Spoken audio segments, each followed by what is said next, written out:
नमस्कार सर्वांना. Shri Swami Samarth. Wings of Shriyash या आपल्या यूट्यूब चॅनलमध्ये मी अपूर्वा आपल्या सगळ्यांचं पुन्हा एकदा मनापासून स्वागत करते. दरवर्षी भाद्रपद महिन्याची वाट पाहणाऱ्या कोट्यावधी भक्तांच्या मनात एकच भावना असते, ती म्हणजे आपल्या लाडक्या बाप्पाचं घरोघरी स्वागत करण्याची. 10 दिवसांच्या या मंगल काळात बाप्पाचं स्वागत फुलांनी, मंत्रोच्चारांनी आणि अपार भक्तिभावाने केलं जातं. पण या सर्व पूजेच्या फुलांमध्ये एक विशेष स्थान असतं, ते या जास्वंद फुलाचं. जास्वंदाचं फूल बाप्पाचं लाडकं फूल. जास्वंद हे फूल दिसायला जितकं देखणं तितकंच ते आध्यात्मिक आणि औषधी दृष्टिकोनातूनही महत्त्वाचं आहे. लाल रंगाचा जास्वंद हे बाप्पाचं अत्यंत प्रिय फूल मानलं जातं. पण हे का? चला यामागचं गूढ उलगडून पाहूया. जास्वंद फुलाचा लाल रंग म्हणजे शक्ती, ऊर्जा आणि तेजाचं प्रतीक. गणपती म्हणजे बुद्धी, सिद्धी आणि समृद्धीचा अधिपती. जेव्हा आपण बाप्पाला जास्वंद अर्पण करतो तेव्हा आपण त्याला शक्ती आणि भक्तीचा एक सुंदर संगम अर्पण करत असतो. स्कंद पुराणात आणि काही तंत्रशास्त्रांमध्ये असं म्हटलं आहे की ज्यावेळी गणेश पूजेमध्ये जास्वंद अर्पण केलं जातं त्यावेळेस विघ्न दूर होतात, इच्छांची पूर्तता होते आणि घरात सकारात्मक ऊर्जा निर्माण होते.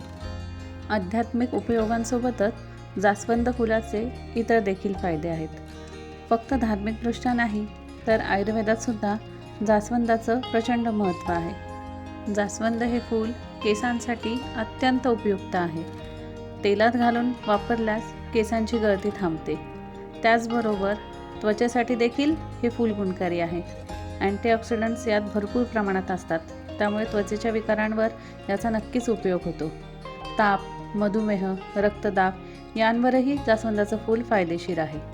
अशा या सुंदर आणि उपयुक्त फुलाला गणपती बाप्पासमोर अर्पण करणं म्हणजे एक प्रकारे आपल्या शरीर, मन आणि आत्म्याचं शुद्धीकरण करणं होय. गणपती बाप्पा हे विद्येचे, बुद्धीचे आणि शुभतेचे देवता आहेत. त्यांना अर्पण केलं जाणारं जास्वंद फूल हे त्यांच्या आराधनेचं एक खास माध्यम आहे.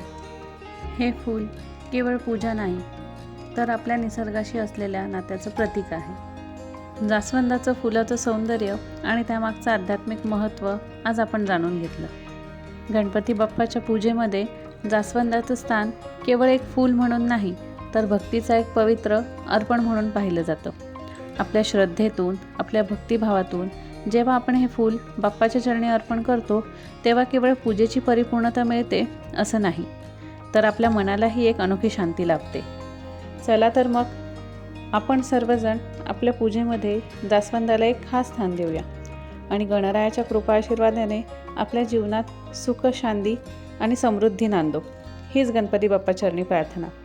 गणपती बाप्पा मोरया, मंगलमूर्ती मोरया. भेटूया अशाच छान माहितीसह पुढच्या व्हिडिओमध्ये. व्हिडिओ आवडला असेल तर लाईक करा, शेअर करा आणि हो, सबस्क्राईब करायला विसरू नका. धन्यवाद.